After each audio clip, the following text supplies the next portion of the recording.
ආයුබෝවන් ක්‍රීඩාශීලී මිතුරු මිතුරියනි.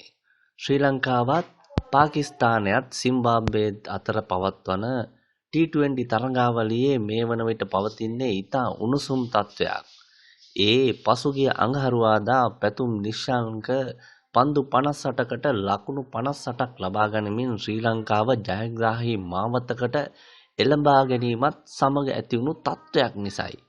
ඉතින් මේ වෙද්දී සිම්බාබ්වේ කණ්ඩායම නෙට් රන් රේට් එකෙන් ඉදිරියෙන් සිටින නිසා හෙට දවසේ තරඟයෙන් පාකිස්තාන කණ්ඩායම පරාජය කිරීම ශ්‍රී ලංකාව අත්‍යවශ්‍යයෙන්ම කළ යුතු කරුණක්. යම් හේකින් ශ්‍රී ලංකාව සත්කාරක පාකිස්තානයේ හෙට දවසේදී පරාජයට පත් කරොත් සෙනසුරාදා දවසේ අවසාන මහා තරඟයට මුහුණ දීමට ශ්‍රී ලංකාවට හැකියාව ලැබෙනවා. සිම්බාබ්වේ කණ්ඩායම ආපසු තම ගම් රට බලා යන්න සිදුවෙන්නේ රන් රේට් එකට වඩා ඉදිරියට ලකුණු මට්ටමින් අපට ඒමට හැකියාව ලැබෙන නිසයි. ඉතින් පැතුම් නිශ්ශංක එදා අඟහරුවාදා දක්වපු දස්කම් නිසා ලකුණු 148ක් ලබා ගැනීමට ශ්‍රී ලංකා කණ්ඩායමට හැකියාව ලැබුණා. එතෙන්දී ඔහු 6 පහර 4ක් සහ 4 පහර 11ක් එල්ල කරා.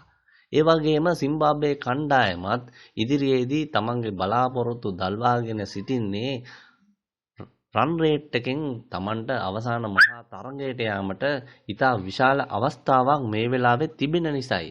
කොහොම වුණත් ශ්‍රී ලංකා කණ්ඩායම මේ හෙට තරඟය ඉතා හොඳින් පාකිස්තානු කණ්ඩායමට මුහුණ දුන්නොත් සෙනසුරාදා මහා තරඟයට අවසන් මහා තරඟයේදී පාකිස්තානයට දැඩි තරඟයක් ලබා දෙනු ඇතැයි අන්තර්ජාතික විස්තර විචාරකයන් මත පළ කර තිබෙනවා.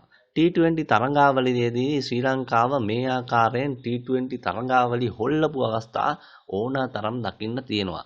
මුල් තරඟවලදී ඊටම අලස ආකාරයක් පෙන්වන ශ්‍රී ලංකා කණ්ඩායම අවසාන මොහොතේදී සියල්ල උඩු යටිකුරු කරමින් ශ්‍රී ලංකාවට කුසලාන ලබාගත් අවස්ථා එමටයි.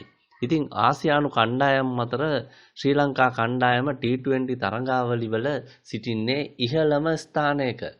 T20 තරඟාවලියේදී පිතිකරුවන්ගේ ලයිස්තුවෙන් ඉහළම 5 දෙනාගෙන් 3 දෙනෙකුම ශ්‍රී ලංකා කණ්ඩායමේ සිටීම අපගේ පිතිකරණේ හැකියාව කියාපානවා. ඉතින් හෙට තරඟයේදී ශ්‍රී ලංකාව පාකිස්තානය පරාජය කරයිද? එහෙමත් නැත්නම් සිම්බාබ්වේට අවසාන මහා තරඟයට අවස්ථාව ලැබේවිද? ඔයාලගේ අදහස් ක්‍රීඩාශීලී ඔබේ අදහස් වීඩියෝ එකට යටින් කමෙන්ට් කරන්න හොඳින් මතක තියාගන්න. ඒ වගේම හෙට තරඟයේදී ලයිව් අප්ඩේට්ස් බලන්න අපේ channel එක subscribe කරගෙන යන්න. ඔයාලට ක්‍රීඩාශීලී දවසක්.